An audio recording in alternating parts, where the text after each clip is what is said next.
I'm Russ Heaps, and in my ongoing mission to spread the gospel of good taste, this segment of Beer to Whiskey is coming to you from Due South Brewery in Boynton Beach, Florida. It's right off of Gateway Boulevard, easy to get to. And so we're going to be here today. We're going to talk a little bit about their beers and about the brewery. This is not my first time here. I come down to Florida with some regularity, and I come here every time I'm in Florida. As my buddy here, Michael Bongo Hahn, my beer slurping co-conspirator in this episode. I'm going to try not to slurp this time. Attaboy. We're going to keep you to it then. Not on microphone, at least. And across from me, I have Doug Farrell, who sort of runs the marketing here and knows all about the beer and all about the brewery. So thanks for having us, Doug. Yeah, thanks for coming out today, and welcome. Tell me a little bit about the brewery. How'd this get started? Sure. So Due South Brewing Company, we were founded in 2012, in May of 2012, by Mike and Jody Hawker, who still own and operate the brewery. Mike is a retired Army EOD technician. It's an explosive ordnance disposal. Yes. So he did some pretty crazy things before deciding to brew at home. Beer is easy for him. Oh yeah, it's way easier, less dangerous. It's a perfect job for him. But he loves it. He got into it actually by chance, which was really neat. He actually wanted to get into making wine, so brewing wine at home. Went to the local homebrew store. Local homebrew guy said, "You don't want to make wine, it takes too long." Told him to start getting into beer and making that. He wasn't really too big into the kind of craft beer scene. This was like the early 2000s, which was very, very small in Florida, South Florida specifically. So he wasn't really familiar with that kind of the craft beer flavors and profiles that there are right now. So it was mostly these just kind of one-dimensional lagers. But he got introduced to it pretty quickly and fell in love, especially with hops. It's one thing we really, really love here are our hops, and putting hops into pretty much everything that we can, or a lot of hops into things. Is he still basically the brewer here, or has he passed that down? Well, he's the brewmaster. We have a brewer that basically works as the shift brewer, who takes the recipes. Mike develops all the recipes that we do here and kind of perfects them. And once they're perfected, he'll kind of, so he doesn't have to brew day in and day out. He has that with one of our brewers here.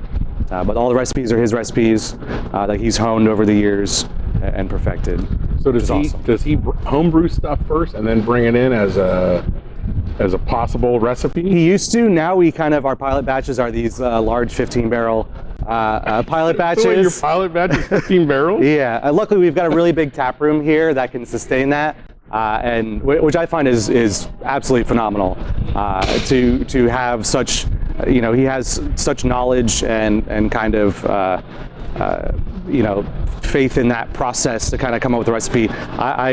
There's some of these recipes. One of the beers that we have right here is one that he put together and just blew our minds on how amazing it was. So we're always stoked with what he comes up with. Yeah, we're teasing you right now. I can't wait, man. I'm looking forward to it. Yeah.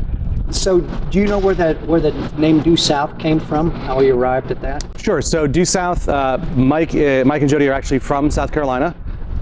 They would vacation down here in South Florida for years. When after they got married and all that, and they decided that they didn't want to be up in South Carolina anymore, and they wanted to move down here to South Florida. And if you draw a line on the map, South Florida is exactly due south of South Carolina, of where they are. So that's where the name came from, of Due South.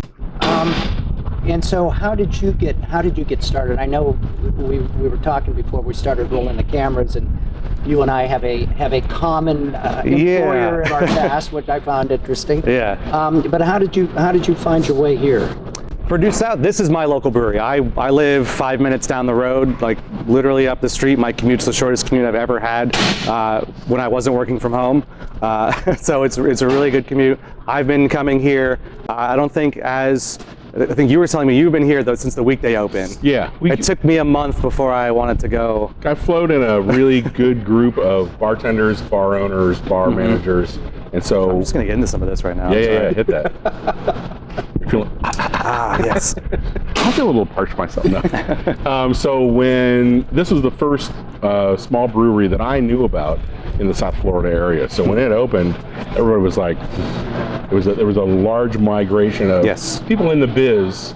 I'm sure you guys were coming around and handing out business cards or whatever, but that floated immediately, and then we all started showing up on Friday nights just to hang out. It was not this big. That's for sure. We've expanded quite a bit since we're almost at 6 years. Our 6-year anniversary is going to be May 12th of 2018. So yeah, we're just up on that. We used to be the other half of this space right here, a bit smaller, way less tanks, a lot smaller tap room. Well, it's beautiful. I walked in and I was, holy smokes! It's almost twice the size, or maybe, about that. Since when I first walked in here. I was very, very impressed, and I'm very happy that you guys are doing well. I mean, it's, every time I go out, I always try to drink local because I want to appreciate my local friends, whether it's you guys or one of the other local breweries. I always have a great appreciation for good stuff. So awesome. And obviously, I went right for one of yours. So anyway, I don't want to stop the. So for me, I waited about a month or so to kind of let it die down a little bit. I'm always wanted to kind of give people, especially new restaurants and bars and stuff, give them a little time to work the kinks out. So I started coming here that summer of 2012 and hanging out here.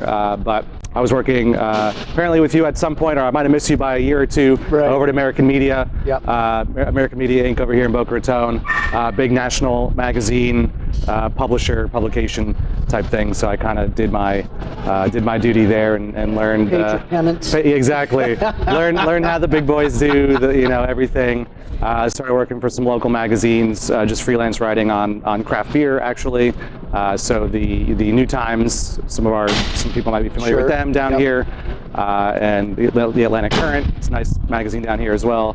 And then just saw the opening here and had to dive in on it because these guys have been my favorite craft brewery in the area ever since they've opened up. So it was kind of a joy for me to work here with these people. So did you basically just answer an ad, or had you had some contact with them and been talking to them? They were looking for someone to boost up in their marketing department, actually kind of create a marketing department. So I just saw the ad and leapt on it, and now I'm here. And it's been the best decision I've made in a very, very long time. So. I have yet to talk to anybody on one of these shoots who works for a brewery that it isn't the best job they've ever had in their life. It's a lot of work, trust me, and it's a lot of responsibility, and there's a lot that can go wrong, and there's a lot of people that you have to keep happy, but at the end of the day, it's craft beer. It's about making people happy and just getting people, it's the time that people dedicate some time at the end of their day, end of their week, to just go, I need a break. And to provide that to people it's this weird joy. I know it sounds kind of odd, but it's a weird joy. Play a little cornhole. Bring the dogs out here. Bring your dog, It's a phenomenal feeling to have. So I love it. How much are you guys producing a year, barrel-wise, at this point? So at this point, I believe, if the numbers were correct, we're at somewhere over 4,500 barrels from last year, which is, it's large for a small brewery, if that makes sense. For our capacity, that's about appropriate. There's a lot of breweries out there that do a lot, some bigger breweries. Funky Buddha is one of our friends down in Broward County. They do quite a bit more than that, but they're also distributed in, about a dozen states at this point now. Yeah, I live in South Carolina. And so you can see them up there. I think it's up in Virginia now and all that. We're primarily distributed between Key West in the south up through Daytona Beach, then across that I-4 corridor into Orlando and the Tampa Bay area. So it's pretty much just the southern half of Florida right now. And between breweries, I've noticed that there's always I think there's a good, friendly relationship between most breweries, right? Yeah, there is. And a lot of people, some people I feel like think it might be part of a myth, the myth of the fraternity of breweries. There are some that were more friendly than others too, if that makes sense, which in any life, you're more friendly to some of your neighbors than others. We will call up each other sometimes and say, hey, I really need a bag of 50-pound bag of something, some malt that didn't come in. I need it for brew today. Can you spare me? We go, yeah, no problem. Come pick it up. The next week they'll bring it back when their shipment comes in, and we'll do the same thing. Hey, we really need 10 pounds of this hop. Somehow we're low. Can you hit us up? And we go, yeah, no problem. And Mike, our owner, he worked really hard to kind of change some of the laws in not only Boynton Beach, but Palm Beach County and in the state of Florida. Like the growler law? Like the growler law. He helped in all that. For Boynton Beach, just getting the permitting. They had no idea what is a craft brewery? What does that mean? Right. Have people on site drinking in a warehouse, like what is that? So it's changing minds. He worked a lot on that. I'll often go into an establishment. Yes. Once a month, maybe. He almost never. He doesn't get out much. But I'll see, I'll see Due South, and I'll see Funky Buddha, and I'll see, a couple of other, in places where I didn't see any of that 5 or 6 or 7 years ago. Now I'm seeing more and more craft breweries, local craft breweries, being handled by the local restaurants and the local bars. And I keep thinking to myself, I see, your beers, and of course my favorite already. I don't want to. We'll get there again in a couple. I know. But so I know that I'm going to go in and I'm going to see a beer that I like, right? Whether two guys or somebody out of Boca or somebody out of Fort Lauderdale or wherever, and I know that I can have that beer, and it's great. It's very homey. I feel proud that I'm drinking a local beer. Sure. I know that's going to be a great product. I don't have to worry about it. I just keep wondering. It's like when is there going to be enough where we're going to push those larger mega breweries off the stick so that they're no longer being pulled? Man, we could talk. Are you guys talking about that or not? Not necessarily. There's a time and place for every beer, and some brewers and people in the industry will debate this to a degree. There's a time and a place for a very cheap macro lager that's a 15-pack case for $11 or something. I'm a Miller High Life freak. So we're talking about beers to drink after a hot day. There's times and places where that's just the time and place for it. There's time and a place for a really dank IPA. There's a time and a place for a double barrel aged imperial stout with marshmallow and graham cracker, like all that kind of craziness. There's time and place for it. I always bring it back to some people and say, look at the wine scene, right?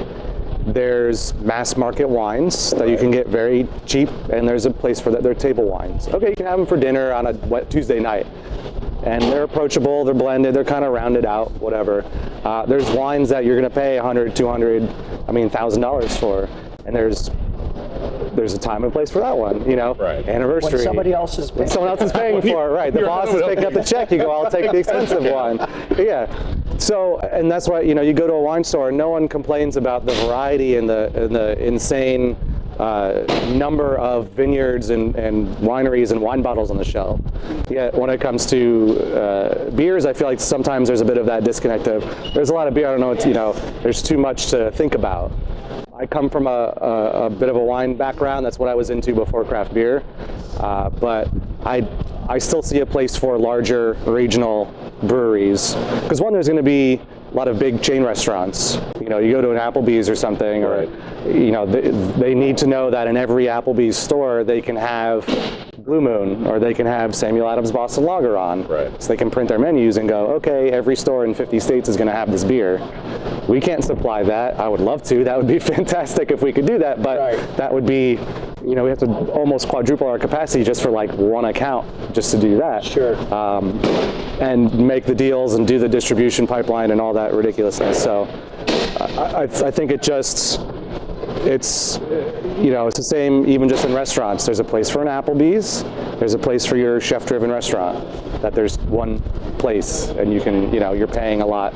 Yeah. So I always parallel all these different spots that people are already kind of familiar with, because I think it's easier that way for people to understand kind of where we're coming from. I like the analogy of the wines, because I think we all, those of us of our age, maybe not your age, but those of us that used to, that were on that wine train, man, that were out there in Napa, doing the trips, and we're doing the things and trying to learn as much as you can. And again, like you and I talked about earlier, it's not really, it's what you like. Doesn't matter. It's ultimately what you like. Yeah, I'm for that. We make a bunch of different beers here, which we've got 3 of them right here on the paddle. We make all sorts of different styles here. Like I mentioned earlier, we're big into hops, but we do all sorts of, I think probably one of our most recognizable one is the caramel cream ale, which I think you were enjoying before. And that's not even, yeah, so it's not even hop forward at all. And yeah, there's a beer for everyone at this point. I love it. I don't want to put too fine a point on it. Yeah. But I got an empty hole right here. I have one. Maybe later. Okay. That could be the secret surprise one. We go pull one over. That might work. So. Well, let's talk beer a little bit. Yeah, before it gets too warm out here. I don't want to get these. I see the barrels behind us here. What do you do with those? So these barrels, most of them are full. We basically just have beer aging in them.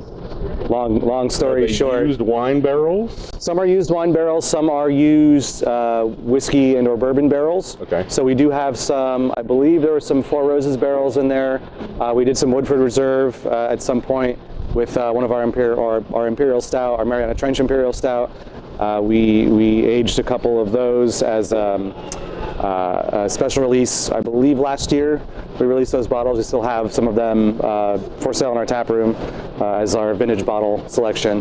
But these are just kind of sitting right now, just absorbing everything from the barrels. And we just need to test them periodically to see how they are going. And how many barrels do you have? Is this the only wall of barrels? This is the wall of barrels. Okay. So we've got this. There's a couple behind. There's some can pallets back there, but this is basically all the barrels that we have stored up right here.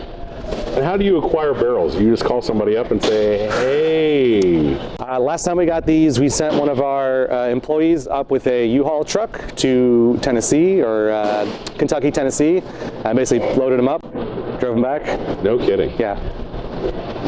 Freight is expensive. Oh, yeah, I don't know if you know this, so it's actually cheaper to have him go up there and pick them up. Definitely. But yeah, it's basically just calling distilleries and picking them up that way. I think that's how most craft breweries do it nowadays. How many of the beers are you canning? Our 5 year-round beers right now, those are the main ones that we can all the time. And then about once a month, we'll do a specialty release where we'll can that. Okay. So at that point, it ends up being, what, about 17, a little more than that. Sometimes we'll throw an extra one in there, here or there, and can it up.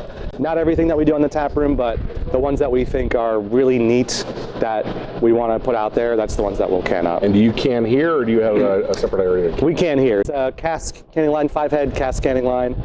Does something just over 40 cans per minute on it.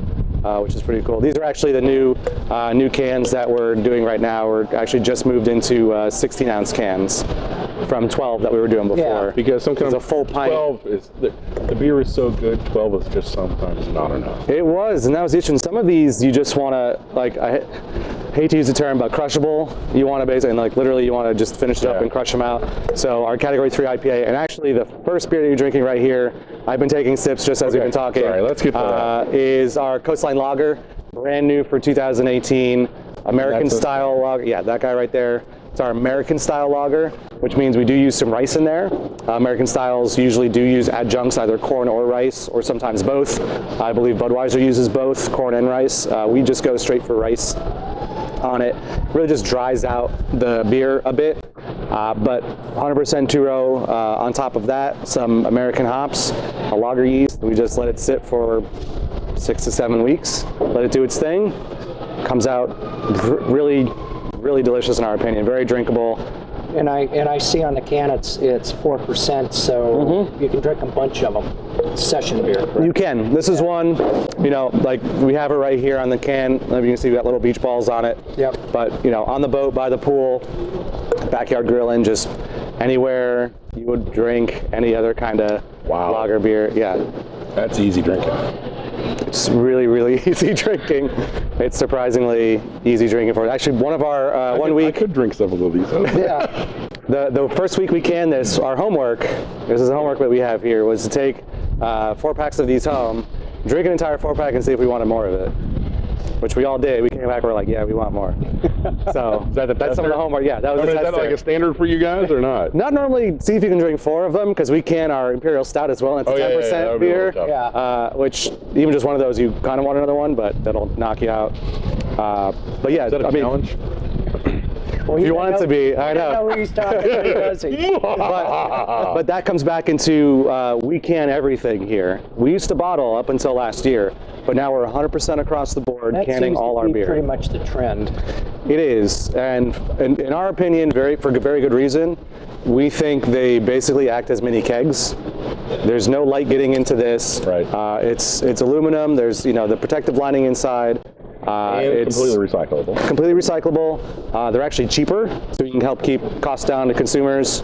Everything we've been moving packaging-wise is how can we make it better for the beer, and how can we keep costs down so we don't just constantly kind of price inflate the beers, because sometimes you'll see that the prices will keep creeping up.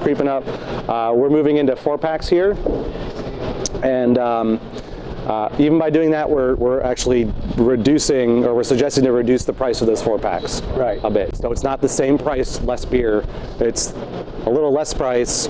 Yeah, it's going to be 64 ounces a pack instead of 72, but we're kind of taking that into consideration as well. But I think the 4-pack format is fantastic. I think it's great, in my opinion. So. Yeah, Coastline Lager, you dig it?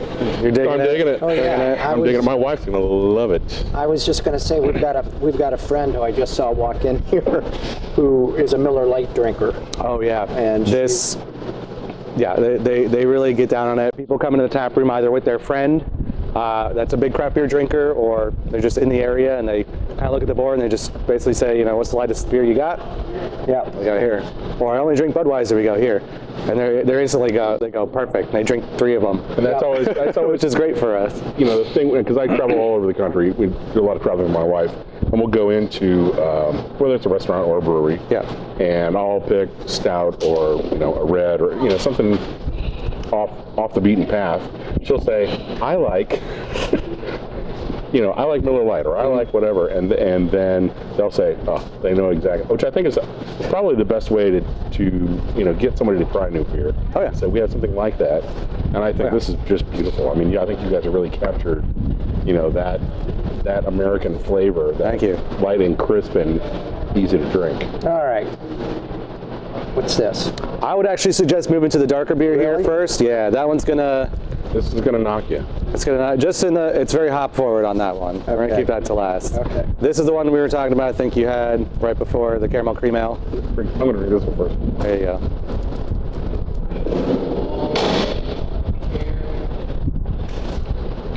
That just never gets old. Just never gets old to me.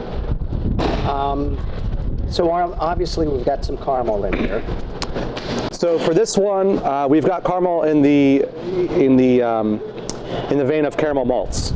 That's all we're using in this one for our caramel caramel flavoring, however you want to say it. It's tomato. Yeah, exactly. It depends where you're born and raised is how you're going to say it. It's an all malt beer.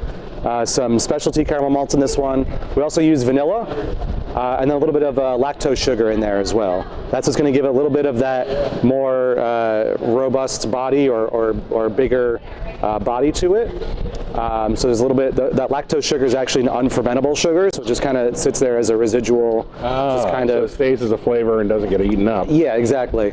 It will just sit in the beer and just add to that creaminess, because it's basically more sugar in it. It's my go-to from you guys. It's what I always go to. And I love, people always get very concerned, oh, caramel cream, it's going to be too sweet. It's like, no.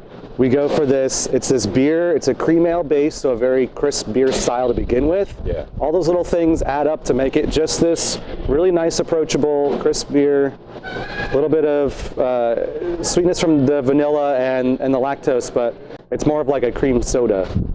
I was a little disappointed. Okay. I'm gonna voice. Sure. I'm gonna voice a disappointment here. In that on your beer menu, you had a derivative of this called caramel latte. Yes. And apparently it was so popular. Today, I think, or last night. But I was kind of looking forward to that. But this is what I always go for when I come in here. Yeah, and that caramel latte was our January specialty release. We did in cans as well. That sold out pretty quickly. I'm hoping that when we redo it, probably like October, November, we might redo a batch of that caramel latte. Just putting that out there as a keep an eye on it for it. Yeah, exactly. And hang out. I love that beer. It's one of my favorite beers we've done in a very long time, that Caramel Latte. I don't want to build it up too much. It was terrible. You don't want... Caramel cream works perfectly fine. So, for you, it'll be okay. Yeah. All right, what's the last one here? All right, the last one here. I want to wait for you to get on this one right here. This is a specialty beer that we just came out, I believe, a week or 2 weeks ago. Time flies so quickly. Wait, is this one of these experimental beers? It was an experimental beer last year. Okay. This has now become a beer that we're doing once in a while. So we did this for, I don't know if you remember, there was a hurricane that came through in around October of last year. Yeah. Caused quite a lot of havoc across the entire state of Florida. During that time, there was a certain nun in Miami who decided to I know the story. Clean up outside of her school because everyone else is pretty busy. So she grabbed the nearest chainsaw that she could find and started cutting off limbs. This is our Nun with a Chainsaw IPA. So this was an at the time we had just brewed an experimental IPA. I saw this in the paper. Yeah. And we had giggled with joy that you guys did this. We had fun with this one. We like to have fun with some of our beers. I mean, we had an IPA called Stegosaurus Pants because what makes more sense than pants on a Stegosaurus for a name? Who knows? This is a beer that this is just a very it's a 100% two-row malt bill on this one. Very just crisp IPA, about 7% ABV with Amarillo, Azacca, and Idaho 7 hops. So we occasionally contract out or purchase large boxes of experimental hops or just unique hops that are out there just to see what they're like.